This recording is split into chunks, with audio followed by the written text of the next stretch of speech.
What's up, everybody? It's your girl Erica from the Classy Climb blog. It's Freedom Friday. It's also Erica's birthday Friday. Whoop whoop! Every year I usually do a theme party where we did 007 versus Russia. We did suits and Scotch nights. We did a Motown night. We did it all. This year we're taking a break. We're not doing a theme party. Next year we're gonna come back and I think we're gonna do Marvel movie birthday theme. I think you can dress up as any character, preferably Wakanda characters, but any character. So that's for next year. The deal of the day, because it is my birthday and I'm feeling so especially nice.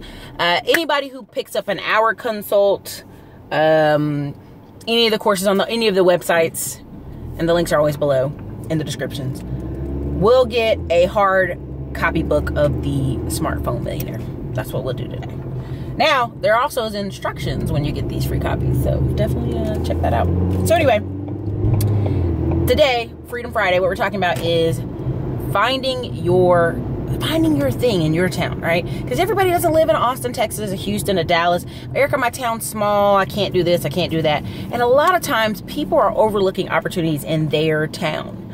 9 times out of 10, there was an interview on Todd Millionaire's podcast I just listened to, and it was a couple. They were in Auburn. They were going to school down there in Alabama. Then they moved to Louisville, Kentucky.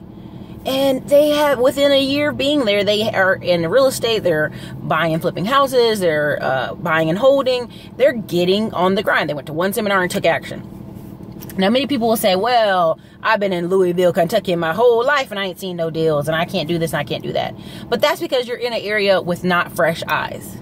Right? You have to look at your town through fresh eyes. You have to go on Craigslist and look at things. You have to go look around your town. Many people have a route they drive or a side of town they don't go on and they don't participate in because that's not their side of town, and they heard things about that side of town. People are missing out on money just in their own local backyards. There's a lot of areas where people just need good homes for good prices. And what people don't realize is as the baby boomers age, there's a lot of elderly. They just need reasonable priced housing. So sometimes they end up in the hood because that's where their, SSI can scratch at. That's as much as they can afford with sometimes with their pensions and stuff like that. And so I think people are over categorizing, oh, the hood are just going to be bad tenants, bad clients. Well, really, it might just be old clients. So there's a lot of opportunity all around you if you ever look. And right now in Austin, we're having South by Southwest. And already there's been at least 24 people I'm going to meet while they're here.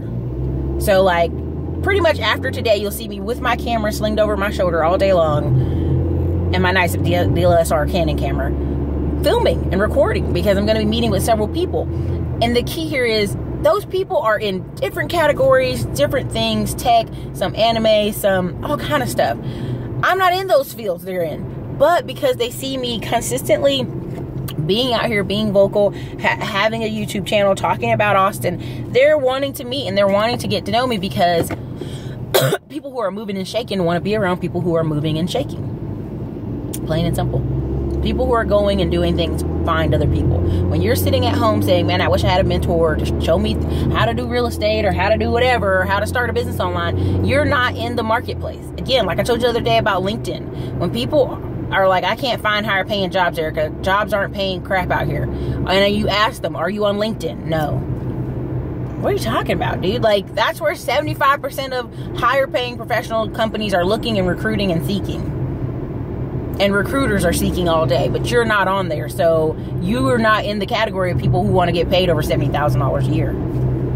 Or even 50, 60 a year.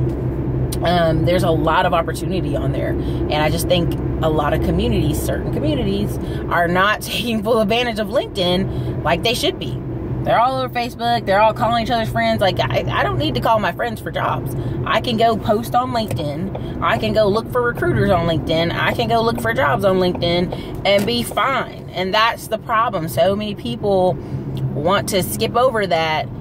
Skip over the big positive, right? So let's say your friend works at a very professional place and they want to give you the shout out. They want to give you the help up. And then their boss is like, well, where's their LinkedIn profile? They ain't got one. And then you give them a resume and they maybe not like the style. A lot of people don't even look at resumes. They toss them. They go off quick gut action. I know that sounds crazy, but people still do. They still go off like what they feel when they talk to you. Are you capable? Is anybody else recommending you? These are things that happen all the time in the job market. So The key here is, are you in position? Are you looking for opportunities? Are you looking for new ways to make money in your city or town? You don't always have to move away to get the opportunities. Sometimes the opportunities are right in your face. So sometimes you have too many opportunities. You have to turn some down. That happens.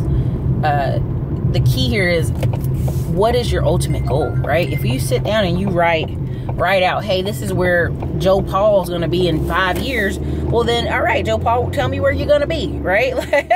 Like, that's the funny thing about it. But it's like, okay, Joe Paul, what does Joe Paul's look like in 5 years? What does Jerome's life look like in 5 years? And you write that on a piece of paper. You say how much money you're going to be making, where you're going to be living, where you're going to be traveling, what you're going to be eating.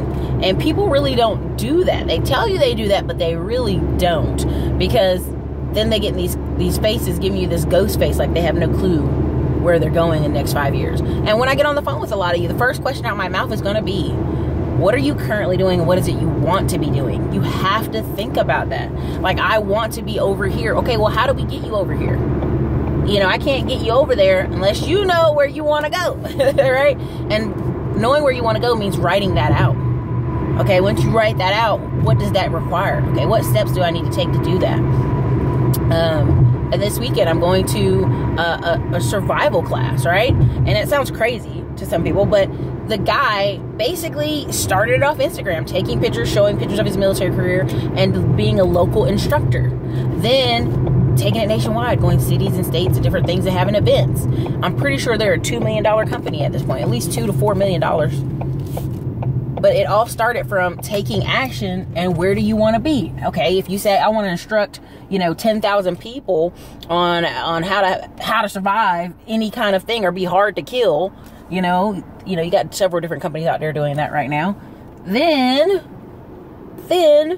you can make the money, right? But you can't make the money if you cannot tell me where you want to be or how many people you want to serve. Again, when I made this channel, I said I wanted to serve, I think I said 10,000 people, and changing their life, changing their children's life and their life. Because if I change their life, they're going to start taking these techniques and showing their kids. The most important thing that ever happened to me was I had friends who had parents who had flea market businesses, little tiny businesses that most people overlooked, but they were going on vacations all year round and living luxurious. Their kids going to school debt free, and people are laughing because their mom has a flea market business. But little do they know, mama's flea market business has now allowed them, plus the daddy's military salary, to buy rental properties all over the county, honestly. So don't overlook small things. Don't overlook small business. Don't overlook side business ideals that you have because, it's not big enough. That's not true. Where do you want to be and who do you want to serve? And so I've been very blessed with this channel the past couple years to serve a lot of people and actually have couples buy rental properties after going through, $3,000 consulting package with me. But I'm excited because they've changed their life. They've changed their investing. Once you start investing one or two buildings, one or two rentals, like, it just rolls. It just snowballs from there. Like, it's rare that a person needs to come back to me and they get stuck or something. 9 times out of 10, they got it. They rolling. So it's just super interesting to me when people are kind of stuck, and I go, step 1, write down where you want to be. You can't aim where you don't know you're going. And then step 2, be in the places you need to be. If you need to be on LinkedIn, if you need to be getting certifications, you need to be signing up, taking tests, take those tests, be in there, do it. So anyway, you guys, it's Erica, Classy Climb Friday, birthday Friday. Listen, I can't wait to speak to some of y'all. I can't wait to see who's going to purchase the TaxLink course because it is banging season. Anyway, have a great day, you guys. This is Erica.